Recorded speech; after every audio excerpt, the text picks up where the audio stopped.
भी फाइल दी है, जितनी भी फाइल मैंने आपको दी है अभी तक, वो एक्चुअल में क्या है, मिक्स परसेंटेज है।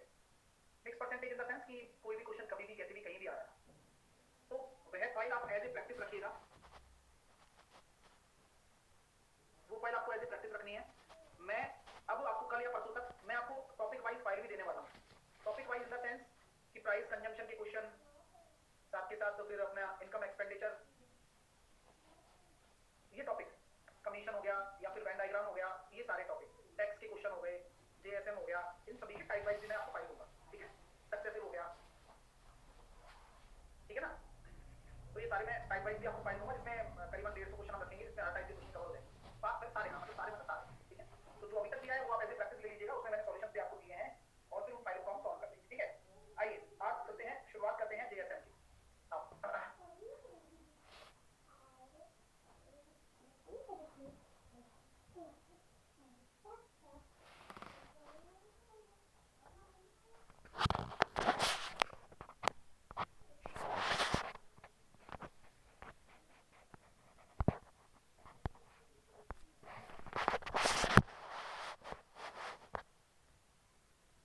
जेएसएम पर से आंसर की तो सबके सॉल्यूशन साथ में जा ही रहे हैं ना, सबके सॉल्यूशन साथ में दिए जा रहे हैं, आप देखा करो। जेएसएम जूनियर सेटिस्फैक्टरी मेथड, मैंने कल आपको समझाया कि मान लीजिए सर एक स्कूल है और स्कूल में बॉय और गर्ल, इनकी संख्या 500 है और इनकी संख्या 300 है, ठीक है। मैंने ऐसा बोल दिया कि बॉय 500 है, गर्ल्स 300 है, और आपसे ये कहा जा रहा है कि सर परसेंटेज मार्क्स, बॉय के आ रहे हैं 60% मार्क्स और गर्ल के आ रहे हैं 80% मार्क्स। तो बताइए स्कूल का रिजल्ट क्या रहेगा, यानी कि ओवरऑल स्कूल के कितने परसेंटेज मार्क्स आप बोल सकते हो। तो क्या करोगे मेरे दोस्तों आप लोग, जेएसएम मेथड क्यों होता है, कैसे काम आता है, वो कल मैंने आपको थोड़ा सा बताया था और अभी भी एक्सप्लेन करूंगा कि जेएसएम क्या है। एक वेटेड एवरेज जो होता है उसी का ही पार्ट है, लेकिन वेटेड एवरेज जो है यानी कि औसत भार, किसी भी क्लास का अगर आपको औसत भार निकालना हो या औसत निकालना हो या कुछ भी करना हो, उसमें हम क्या करते हैं, पूरे डेटा को लेकर चलते हैं, ठीक है। दोनों तरीके से करेंगे, देखिए कैसे। अगर मैं इसको वेटेड एवरेज से करता हूं तो वेटेड एवरेज क्या कहता है, इसको कहते हैं वेटेड एवरेज क्या कहता है कि 500 का 60% प्लस 300 का 80%, यही नंबर आए ना, और ये कितने बटेंगे, टोटल कितने हैं 500 और 300 800। तो सर ये कितना निकल कर आ रहा है 300 240, 300 और 240 हो गया कितना 540 बटे 800, और इसको अगर परसेंटेज में बदलना चाहोगे तो 100 का गुणा कर दोगे, तो ये निकल कर आ गया सर 67.5, 67.5 परसेंटेज मार्क्स आपके आ रहे हैं, पूरे स्कूल के 67.5 परसेंटेज मार्क्स हैं। तो यहाँ पर क्या होता है, कैलकुलेशन टफ हो जाती है, दिख ही रही है वो सर, ठीक है। इसलिए जेएसएम आता है काम में। अब जेएसएम क्या कहता है कि भाई ऐसा कर सकते हो, देख रहे हो इन दोनों के बीच में आ रहा है, वो तो हमेशा ही होगा, तो आप क्या करो, इन दोनों में से छोटा मान लो। छोटा ही क्यों मानोगे, जिससे कि एक वेरिएबल का डिफ्लेक्शन या डेविएशन 0 हो जाए, इसलिए मानते हैं कि एक तो 0 हो जाए, कैलकुलेशन बच जाएगी ना हमारी। ऐसा नहीं है कि हम कुछ और नहीं मान सकते, हम छोटा इसलिए मानते हैं जिससे बड़े से कंपेयर कराएंगे तो प्लस में डेटा आएगा। भाई आज मैं आपसे पूछूं कि आपको जोड़ना अच्छा लगता है, आपको घटाना अच्छा लगता है, आप कहोगे सर ऐड करना अच्छा लगता है, क्योंकि ऐड मतलब हम मैथ भी सीख रहे हैं तो positive is a good thing, इसलिए हम छोटा लेते हैं। क्योंकि जब आप छोटा ले लोगे तो देखो इससे इसको कंपैरिजन कराओगे तो 0 आ रहा है, यानी कि एक डिफ्लेक्शन 0 मतलब 0 हो गया, खत्म हो गया। और यहां से यार कितना हो रहा है 20 ज्यादा है, ये कितना ज्यादा है 20 ज्यादा है, ऐसे लिख दिया करो 20 ज्यादा है, 20% ज्यादा है, कितनी यूनिट में है, तो आप इसको अनुपात में बदल दिया करो कि संख्या जो है 3 यूनिट है, यानी कि 60 ज्यादा हो गया। और केक कटेगी तो 5 और 3 8 सब में बटेगी, तो 60% बराबर 4 से काटोगे 7.5, तो आंसर कितना आ गया 67.5। किसी को कोई दिक्कत अभी है तो पूछ लो, हाँ। और जो कमेंट ही लिखने सोच रहे हैं कि नहीं आया, तो वो ये बताओ कि क्या नहीं आया, है ना। किसको प्रॉब्लम आ रही है, सर नहीं आया, देवांश, देवांश, देवांश बताओ कहाँ नहीं आया भाई, मैं आपको कॉल कर रहा हूँ, आप प्लीज उस कॉल को एक्सेप्ट करके बताएं कि आपको कहाँ प्रॉब्लम आ रही है इसमें। Hello good afternoon sir. Hello hello good afternoon sir. हाँ ये सर इधर ये तुमने 560 है कहाँ पे सर, इधर ये बॉय गर्ल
मान लिया सर।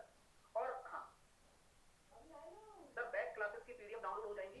हाँ रोशनी आराम से, कोई दिक्कत नहीं है। अब प्रत्येक क्लास का परसेंटेज, क्लास है उसका परसेंटेज मार्क्स आपको दे रखा है, जरा देखिएगा 87.5 परसेंटेज, 73.5 परसेंटेज, 80 परसेंटेज, 75 परसेंटेज। ये क्या है, इन चारों क्लासेस के परसेंटेज मार्क्स आपको दे दिए मैंने। ठीक है, चलिए मैंने बोला कि पहली, दूसरी, तीसरी और फोर्थ में जो स्टूडेंट का रेशो है, नंबर ऑफ स्टूडेंट का रेशो 3 रेशो 2 रेशो 1 रेशो 4 है। ये क्या है, नंबर ऑफ स्टूडेंट का रेशो है। तो बताइए ओवरऑल परसेंटेज मार्क्स क्या रहेंगे पूरे स्कूल के? प्लीज डू इट फास्ट, तसल्ली से करो ना, है ना, आराम से।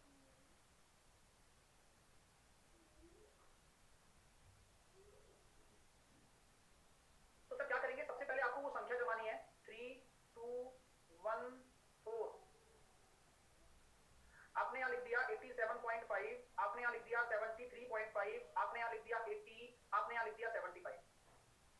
आपको इनमें से क्या मानना है? सबसे छोटा मान लो, या ना भी मानो तो चलेगा, मैं 75 मान लूं तो भी चलेगा। आपकी जो मर्जी है आप वो मान सकते हो, लेकिन आप क्या मानोगे? मेरी मर्जी है कि मैं 75 मान लूं या 73.5, तो आप 73.5 ही मानो। रीजन क्या है? क्योंकि अगर इनमें से कोई एक डेटा आप मान लोगे ना तो एक तो जीरो होगा। अरे भाई एक तो जीरो होगा। तो यहां ये कितना ज्यादा आ रहा है, अंतर देखते जाओ साथ के साथ, क्योंकि अब आपने ये बेस मान लिया है, ये आपका एक बेस है। तो ये आप देख रहे हो तो ये निकल के आ रहा है 14, है ना, 14 आ रहा है। और कितनी यूनिट में है ये? 3 यूनिट में, तो यहाँ आएगा 42। क्या इस 42 को आप डायरेक्टली ऐड कर सकते हो क्या? नो, नॉट एट ऑल, नहीं कर सकता। रीजन, क्योंकि अभी तो सर मामला तैयार हो रहा है। क्यों? क्योंकि जब केक बनेगी तभी तो कटेगी, तो अभी तो बन रही है केक, चलिए तभी तो बटेगी। चलिए तो 42 आया यहां से, इधर से क्या आएगा? 0, यहां बच गए ना अपन। इधर से कितना आ रहा है सर? 6.5, क्योंकि एक यूनिट है ना इसलिए। इधर से कितना आ रहा है? 1.5 इंटू 4 6। एक कटेगी तो सब में बटेगी, सबको जोड़ोगे तो देखो 48 और 6, 48 से 54.5, यानी कि 73.5 प्लस 54.545, तो आंसर कितना निकल कर आ जाएगा? 78.95 परसेंटेज। मजा आया क्या? नॉर्मल ये नहीं हो पाता क्योंकि कैलकुलेशन बहुत लेंथी हो जाती है, सबको गुणा करो फिर सबको डिवाइड करो, बहुत लेंथी हो जाता है, इसलिए जूनियर सैटिस्फैक्टरी मेथड बनाया गया कैलकुलेशन को इजी बनाने के लिए। ठीक है, अगला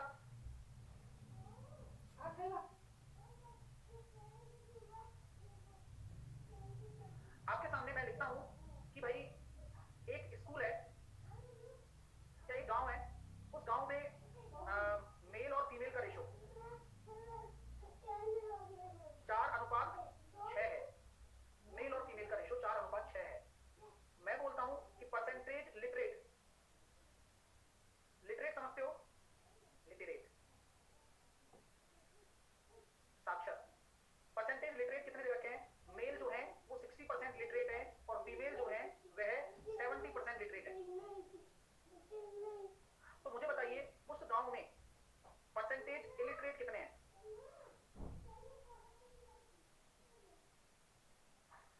परसेंटेज इलिटरेट कितने हैं? तो आपके पास वही दो मेथड हैं।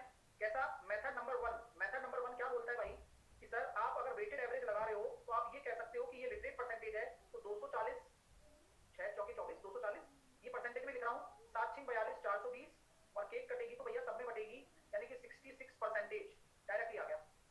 ये 66 कैसे है? ये तो लिटरेट है ना, आपने लिए ही लिटरेट है। तो इलिटरेट निकालने के लिए आप 100 में से घटा देंगे 66, 34, डायरेक्ट निकाल सकते हो। यस, मैं चाहता हूं कि अगर आप इस 4:6 को 2:3 भी लिख सकते हो। हाँ लिख दो यार। 60% लिटरेट है तो 40% इलिटरेट होंगे, 70% लिटरेट है तो 30% इलिटरेट होंगे। बेस को मान लो 30, ये कितना आ रहा है? 10 दूनी 20, एक कटेगी तो 3 और 2 5, सब में बटेगी 34%। तो ये आपके लिए आसान हो जाता है जेएसएम से करना कंपैरेटिवली। अभी तक हमने क्या किया? इधर की तरफ लेते रहे और ओवरऑल निकालते रहे, इधर की तरफ लेते रहे और ओवरऑल निकालते रहे। अभी तक हमने ये किया है। आपसे ये भी तो पूछा जा सकता है कि ओवरऑल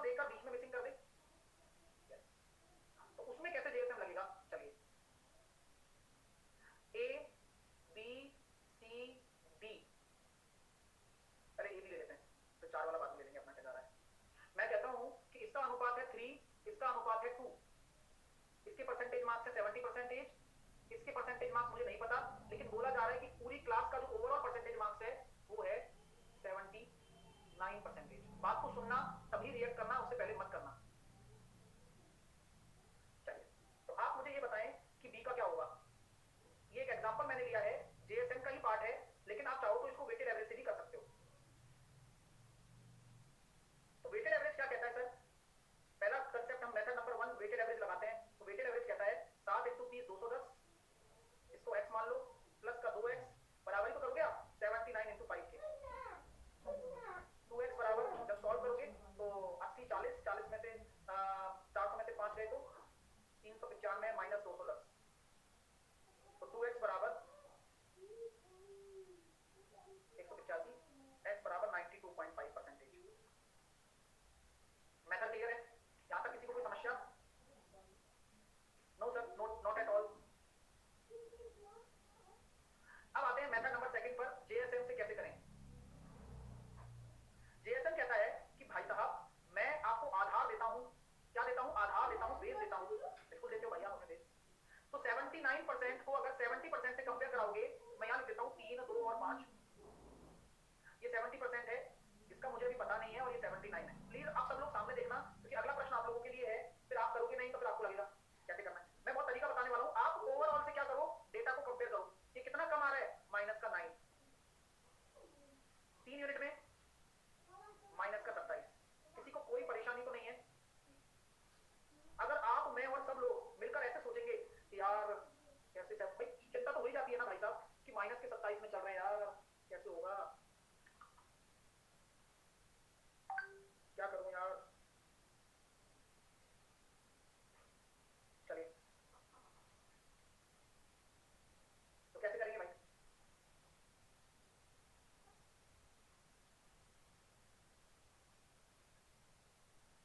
तो हम ये कहेंगे कि सर ये जो माइनस का 27 है उसकी पूर्ति करने के लिए कोई आएगा। कौन आएगा बताओ? ये जो बचा हुआ पार्ट है ना, ये आएगा। कौन आएगा? ये वाला। और ये क्या कहेगा कि सर मैं प्लस के 27 की पूर्ति करूंगा। तो मैंने कहा भाई तुम कैसे पूर्ति कर सकते हो, आपको तो 2 में बांटना पड़ेगा। यस सर, बाई 2 क्यों किया? जब मल्टीप्लाई 3 करके आपने पूरी यूनिट निकाली है तो you can also divide by 2, तभी तो इंडिविजुअली निकाल पाओगे ना भाई। 27% जो माइनस में था उसको यहाँ प्लस करना पड़ेगा पहले तो। दूसरी चीज, बटे 2 क्यों किया? क्योंकि 2 यूनिट में डिवाइड करना है, और ये जुड़ेगा किसमें? इसमें, क्योंकि ये इससे कितना कम है तो ये जो होगा इससे इतना ज्यादा होगा, तभी तो बैलेंस बनेगा। We want balance. जी बिल्कुल, हमें बैलेंस चाहिए, इसलिए हमने ये काम किया, और हमारा जो आंसर आया 92.5 आया।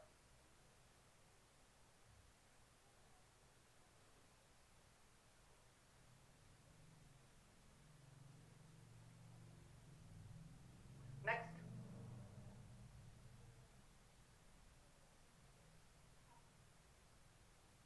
अगला क्वेश्चन दे रहा हूं, आप बताइएगा।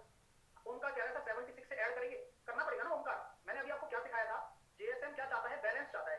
अगर आप एक संख्या 79 से कम ले रहे हो तो आप बुद्धि लगाओ, दूसरी 79 से ज्यादा ही होगी ना। कॉमन सेंस, अभी तक तो हम यही तो सीखते आ रहे हैं, ये तो निश्चित है सर। एक अगर कम है तो दूसरी ज्यादा होगी, तभी तो बैलेंस बनेगा। एक्जेक्टली, ठीक है। चलिए सर, नेक्स्ट।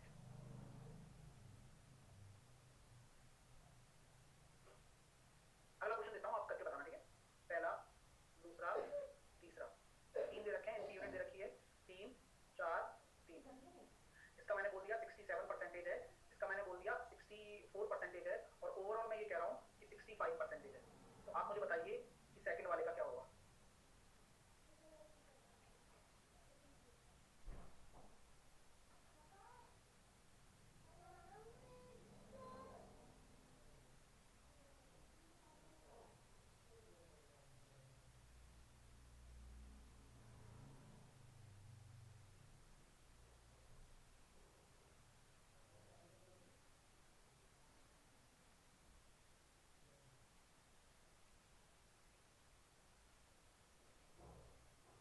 चलिए, आया आंसर? मैंने आपको क्या सिखाया था कि 65% है, ये कितना ज्यादा है सर? 2 ज्यादा है। कितनी यूनिट में? 3 यूनिट में। 6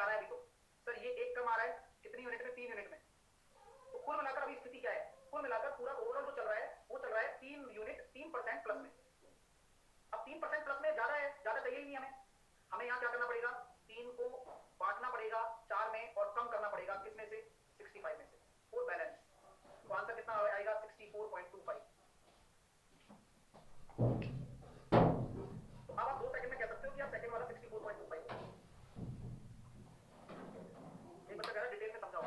भाई डिटेल में समझाया जा रहा है तभी तो सब आंसर दे रहे हैं ना, है ना।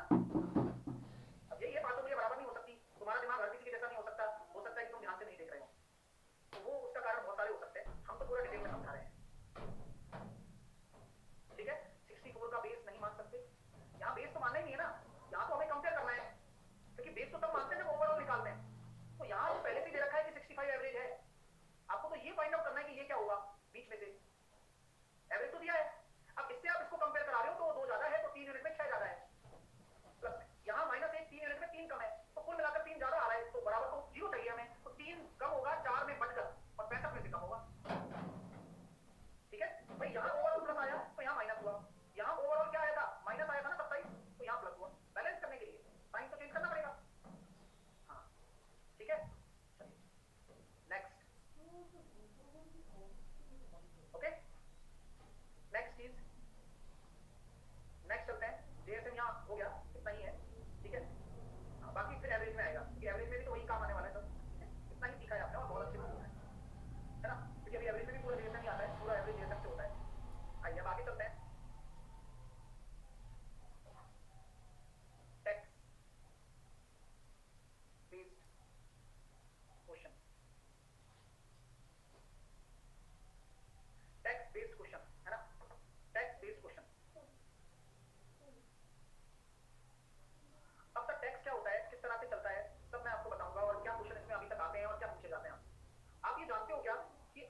क्या मैं ये कह सकता हूँ क्या मेरे प्यारे दोस्तों, मजा आएगा आपको, कि अपनी आय का इतने परसेंट कर के रूप में चुकाता है सर वो।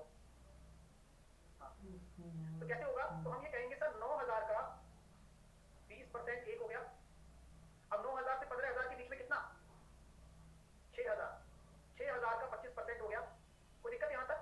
अब आपसे बोला गया है सर 15,000 से अधिक, मैंने मान लिया x रुपया है, मैं मेरे को थोड़ी पता है 15,000 से ज्यादा कितना है डिग्री या कितनी आय है, मुझे नहीं पता, लेकिन x रुपए पर कितना है, 30% है। और जो ये ब्याज ही तो बन रहा है, ऊपर ब्याज का यही तो टैक्स है पूरा, यही तो टैक्स है। तो आपने जब देखा कि ये जो टैक्स है ये अपनी आय का इतने परसेंट के रूप में चुकाता है, तो उसकी टोटल आय कितनी हो जाएगी, 15,000 प्लस x, यही तो होगी टोटल। उसका कितना, 23.33, तो 23 सही 1/3 को करोगे तो 70/300,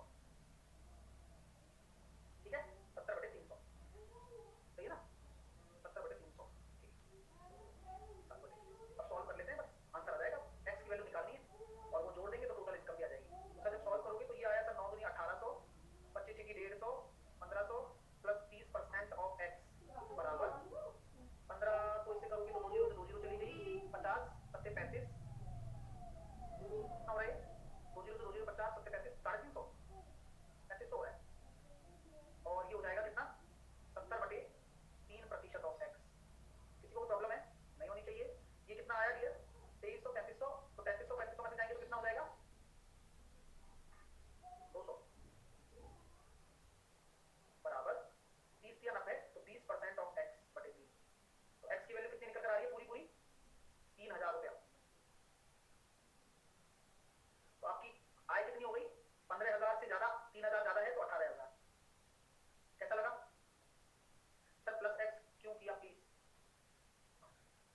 क्वेश्चन को पढ़कर पता लगाना है। प्लस x करोगे, आपको पता थोड़ी है कि 15,000 से अधिक, आपको पता है क्या, क्या आपको कैपिंग पता है क्या, 15,000 से अधिक कितनी आय है, आपको नहीं पता ना, तभी तो हमने x जोड़कर किया कि भाई हमें पता लगे कि आय कितनी है।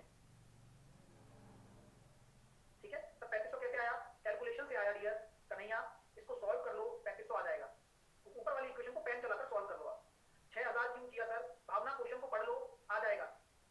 आप कर क्या रहे हो, मुझे यही समझ में नहीं आया कि आप कुछ भी नहीं कर पा रहे हो क्या। हाँ, आप कैलकुलेशन को देखिए और तभी कर पाएंगे ना। एक बार आप खुद ट्राई करिए, 8वीं क्लास के बच्चे को आ रहा है लेकिन तुम्हें नहीं आ रहा है ना।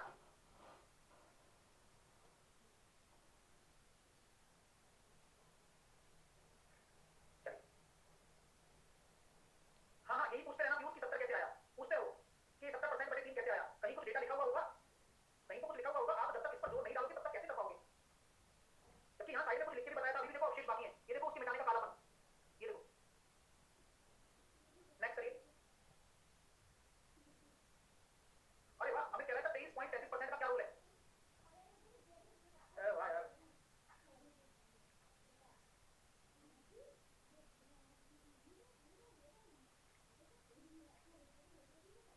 एक व्यक्ति की वार्षिक आय 5 लाख रुपए की वृद्धि हो जाती है, मैंने मान लिया था x है पहले, अब 5 लाख रुपए बढ़ गई, और लेकिन उसके द्वारा आय पर दिया गया जाने वाला कर 12% से 10% हो जाता है, यानी कि पहले आप 12% देते थे, अब आप 10% ही दे रहे हो, और अब 10,000 रुपए अधिक कर देता है, यानी कि ये ज्यादा है पहले वाले से, कितना, 10,000। क्लियर हो गया क्या इक्वेशन, बताओ कोई दिक्कत है तो बोलो, मैंने तो जो जो लिखा है वैसे वैसे किया है, थोड़े तक ओके है। आप ये जानते हो कि अगर आप ये देख रहे हो तो मैं ये डायरेक्टली कह सकता हूँ क्या कि सर ये 10% ऑफ x है और ये 5 लाख का 10% है, तो 5 लाख का 10% आप निकाल सकते हो तो निकाल लो, और ये 12% ऑफ x है और ये 10,000 है, तो 5 लाख का 10% कितना हो जाएगा, 5 जीरो होती है 50,000 रुपया। तो ये जो राशि है वो 50,000 है, 10,000 घटेंगे तो 40,000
लेकिन जो कर उसे अपनी आय पर देना होता है वह 20% से घटकर 16% हो गया।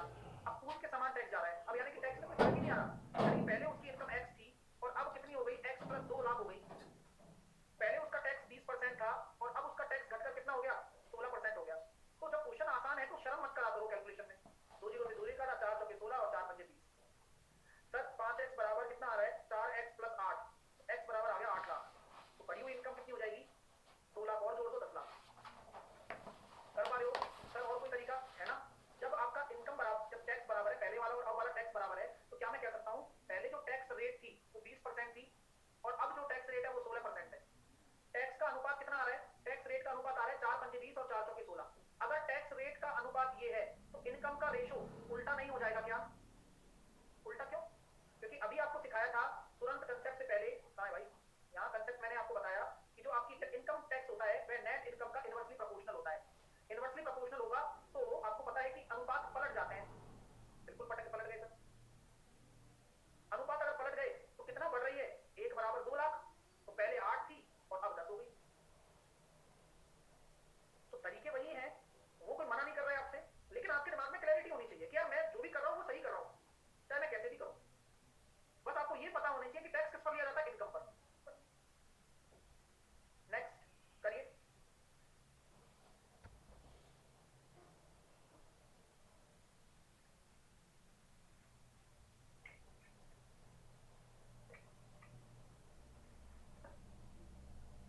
मुकेश की वार्षिक आय 3 लाख रुपए बढ़ गई, आय पर लगने वाला 15% से 18% हो गया।